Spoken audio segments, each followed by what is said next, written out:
Selamat pagi semuanya. Good morning. Wah, hari ini banyak banget nih orang ini. Datang semua. Dimas sakit. Dimas sakit. Oh, Dimas sakit. Oke. Pak Alex sakit. Hah? Siapa sakit? Alex. Alex sakit. Oh my god. Kita doain ya teman-teman. Kenapa Alex sembuh. Oh, Dimas sakit juga ya. Udah Dimas kira izin. Oke semuanya, selamat datang di kelas ini. Sebelum kita mulai kelas, boleh kali ya kita berdoa dulu. Mulai kelas, boleh ke kelas? Baik, sebelum kita mulai pelajaran hari ini, alangkah baiknya kita berdoa terlebih dahulu. Berdoa dimulai. Berdoa selesai, memberi salam. Assalamualaikum warahmatullahi wabarakatuh. Waalaikumsalam warahmatullahi wabarakatuh. Bagaimana nih semuanya? Masih pada semangat ini ikuti pelajaran? Wah, kenapa nggak semangat? Padahal materi hari ini tuh harus semangat gitu. Nggak mau aja, gerak apa ya? Gerak, AC-nya gimana? Coba kamu kasih. Ya, boleh. Oke, materi hari ini kita akan belajar tentang globalisasi era digital.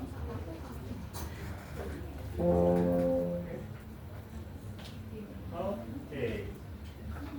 Nah, pada hari ini kita akan belajar dua topik yang cukup menarik, yaitu ada kesempatan dan juga tantangan di era digital hari ini, dan juga yang kedua itu public response of globalization and digital era, yang artinya respon publik terhadap globalisasi di era digital sekarang.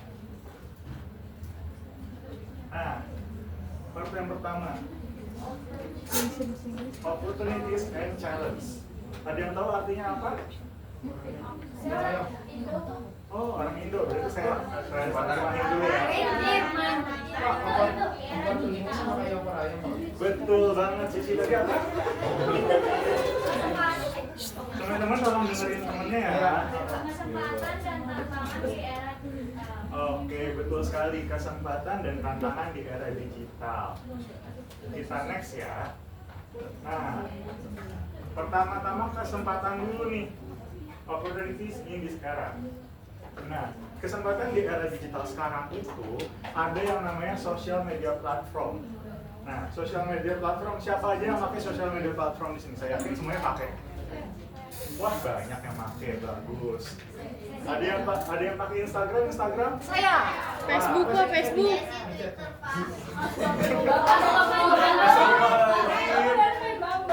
Oh, main Bumble. Oh my god. Siapa yang gunain Twitter? Wah, banyak juga. Kalau yang masih gunain Facebook kayak saya ada. Oh, ada. So, ternyata masih ada yang gunain Mama Facebook. saya, Pak. Keren juga. Itu kurang baik sebetulnya. Bapak tahu dari mana, Pak? Itu saya sih dengar dari teman saya. Oh iya, kirain Guru-guru yang lain. IG mama. Nah, di sosial media platform itu pasti terkoneksi dengan namanya marketplace. Habis itu terkoneksi lagi sama orang-orang yang jauh dari kita. Juga aksesnya mudah ditemuin kan. Nah, sekarang aku pengen nanya nih ke salah satu tadi murid yang angkat tangan. Boleh Indah, kamu gunain sosial media itu untuk apa aja sih? untuk random dia jawabnya bahasa Inggris atau bahasa Indo nih, Pak? Pakai bahasa Indonesia dong. Kalau misalkan mau culture boleh ya. Indonesia. Indonesia. Pak, ada yang ngobrol, Pak. Biasanya saya menggunakan Instagram itu untuk share kehidupan saya sehari-hari, saya pergi kemana, saya update, saya makan apa, saya update. Terus juga selain itu untuk kayak Bapak bilang untuk terkoneksi dengan teman-teman saya itu yang emang jauh dan juga nggak ketemu setiap harinya gitu. Oh gitu, bagus. Nah, berarti benar kan long distance relation-nya ada di sini di social media platform. Lalu marketplace-nya tuh ada. Tadi dia nge-share bahwa dia makan. Nah, berarti dia kan nge-share tuh tempat makannya di mana, makanannya apa. Berarti itu ada marketplace. Lalu ada accessibility. Semua orang bisa mengakses story dia. Jadi update dia ada di sini. Boleh kita next. Itu kesempatan kita. Lalu ada tantangannya di globalisasi ini, the challenge. Nah, di challenge ini kita tuh harus peduli, kita harus sadar, we can aware, we can compete, we can innovate. Nah, kita harus sadar, kita harus berkompetisi, dan juga kita setelah kompetisi dan sadar, kita harus berinovasi teman-teman. Nah, caranya gimana? Ketika kita sadar nih, oh misalkan di Depok ada kejadian apa? Babi ngepet. Oke, babi ngepet. Nah, kita berkompetisi di situ. Enggak dong. Kita berkompetisi di sana. Apakah kita dapat narasumber yang benar-benar ketemu terlihat dari babi ngepet tersebut? Oh, narasumbernya dia. Oh, pengalaman pribadi ya. Nah, kita kan jadinya tahu nih sumbernya, kita berkompetisi mengetahui sumber yang benar seperti apa. Lalu kita berinovasi, kita menyajikan data tersebut sebagaimana supaya itu menjadi ikon dalam globalisasi. Misalkan Depok jadi trendsetter. Trendsetternya misalkan tulisannya Depok kota babi ngepet gitu. Atau ya, Depok kota ramah anak gitu. Nah kayak gitu. Kalau enggak, Depok tempat kampung lahirnya Ayu Ting Ting. Itu keluarga-keluarga dari Depok semua gitu.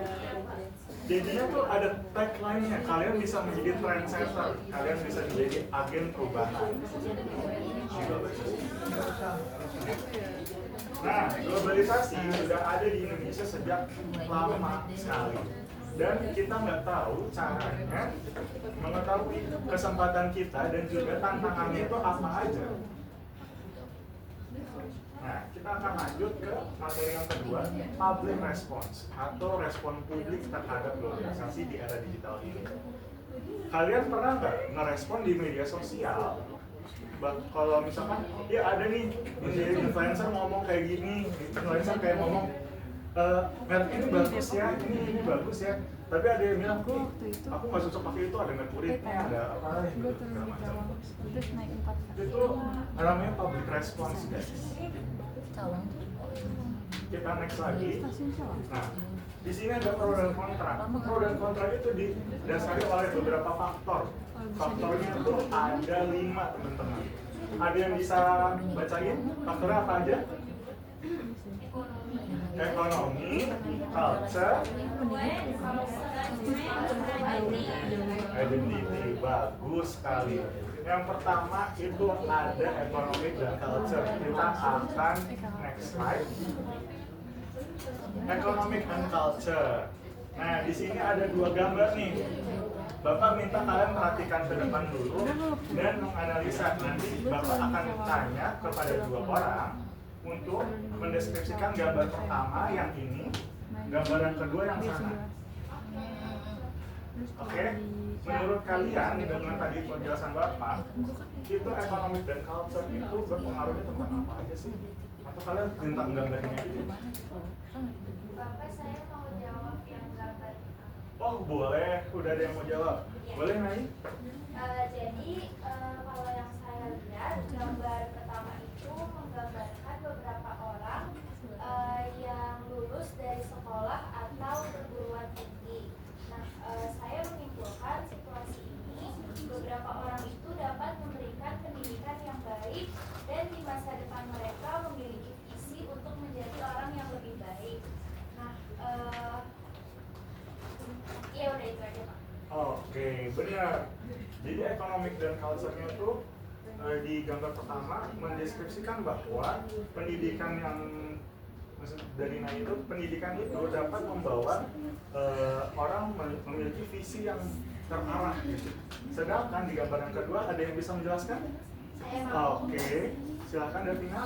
Kalau menurut saya di gambar kedua kan tadi Naik tuh bilang di gambar pertama kayak bisa mulu ya yang jawab. Kenapa sih? Kita suka gitu. Jangan berantem, jangan berantem. Kalian tuh kan menang gitu. Harus dikeluarin aja daripada tadi personal saya orang dulu Pak. Oh topik nih. Pak tuh, saya boleh lanjut nggak Pak? Boleh, boleh lanjut ya. Tapi kan tadi bilang tadi kalau misalkan mereka lo bisa sekolah terus kuliah gitu ya Pak. Nah kalau di gambar kedua tuh menggambarkan kebalikan dari gambar pertama Pak. Karena sebagian orang tuh nggak mampu memberikan pendidikan yang lebih dari yang mereka paksakan untuk kerja karena situasi ekonomi dan juga budaya mereka yang berbeda-beda gitu Pak. Oke, betul sekali. Jadi ekonomi dan culture ini sangat berpengaruh ya guys, terhadap kita sebagai agen perubahan dalam globalisasi era digital ini. Karena dengan pendidikan yang terarah, pendidikan yang cukup, kita dapat mengetahui bahwa tindakan-tindakan yang benar itu seperti apa, tindakan yang salah itu seperti apa. Lalu ketika di gambar kedua ini tulisannya child is meant to learn, not to earn, yang artinya anak-anak ditunjukkan untuk belajar, bukan untuk menghasilkan. Ya dia mau itu nanti slide-nya waduh. Oke teman-teman. Jadi economic and culture itu sangat berpengaruh ya sebagai faktor eksternal. Lalu, nah ada 3 faktor lain lagi nih yang menjadi internal faktor kita, yaitu influence, identity, dan difference. Influence itu namanya artinya pengaruh, identity artinya identitas, dan difference adalah perbedaan. Nah, dalam globalisasi era digital sekarang, pengaruh itu sangat banyak, baik dari media sosial, baik dari teman sekeluarga ataupun saudara jauh, gitu. Lalu identity ini menjadi apa ya? Dapat disimpulkan menjadi kayak oh saya ini orang Jawa. Mereka itu orang Amerika. Kalau ketika saya berinteraksi dengan mereka, apakah ada bahasa yang menjembatani kedua ras tersebut? Jadi kita kayak ada gap di situ. Tapi nanti tanggal 5 ada difference perbedaan. Di sini perbedaan itu menjadi tantangan juga, internal faktor kita, tapi menjadi tantangan juga bahwa kita tuh harus mengelola influence dan identity kita.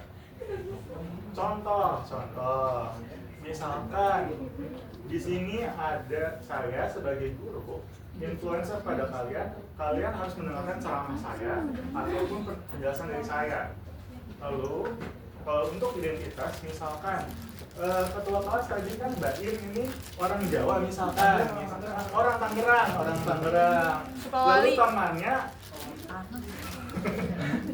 Lalu temannya Alif ini orang Jawa, Kongo. Oke, orang Kongo.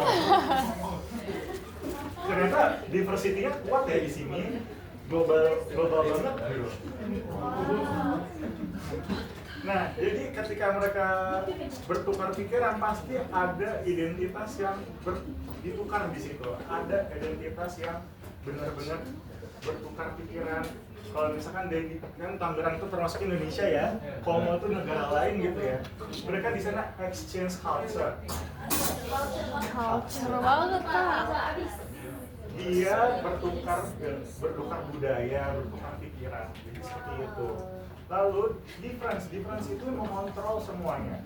Dengan adanya perubahan di situ kita menjadi trendsetter ataupun kayak pembawa perubahan, agent of good change. Oke. Sampai sini ada yang mau bertanya? Wih, gila, pada paham semua. Gokil. Oke. Sekarang sudah sampai hampir di akhir. Yaitu sekarang ada ringkasan dari materi ini.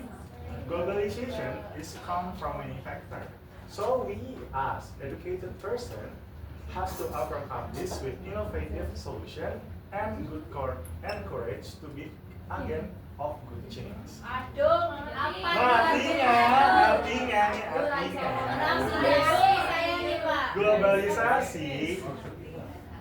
Globalisasi berasal dari banyak faktor.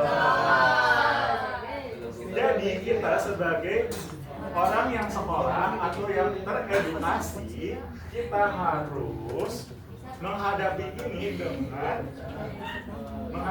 dengan inovasi dan solusi serta keberanian untuk menjadi agen of good change atau agen perubahan yang baik. Nah, bisa nih ada kata-kata nih, kata-kata hari ini adalah globalization is a challenge, not a phase. So we must be prepared. Yang artinya globalisasi adalah tantangan, bukan sebuah fase. Jadi kita harus bersiap. Oke. Nampaknya hanya ini materinya. Jadi kalian harus apa? Pulang dong. Kalian tuh harus bersiap-siap bahwa globalisasi ini kita harus bersiap, karena kita santai-santai aja ya teman-teman. Ya. Oke, sekian saja, mungkin bisa ditutup oleh ketua kelas dengan doa. Ayo please. Oke, baik, sebelum kita mengakhiri pelajaran. Sebentar aku lupa. Baik. Sebelum doa mungkin ya saya pengen membagikan lembar kerja dulu buat kalian di rumah. Di rumah. Ih, Bapak pacar aku nungguin di depan. Kamu udah pacaran? Wah, ini berarti bentuk globalisasi juga ini. Iya, Pak. Iya, perubahan struktur. Ini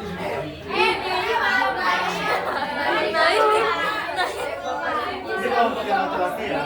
Pak, besok jangan masukin kelas, Pak. Jangan masukin kelas, Pak. Nah, ini nanti saya nilainya saya kurangin. Tandain, Pak, namanya itu yang rambutnya pirang. Tugasnya itu kan ada tiga soal.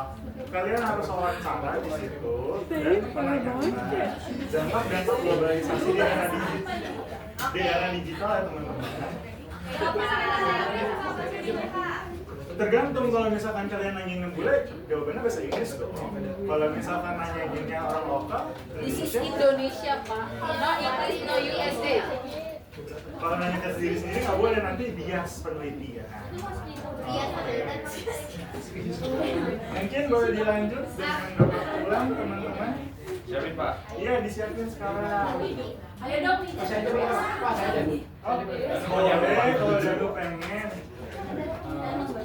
Okay, guys, before we finish the lesson, let's pray together. Baik. Finish, greet to the teacher.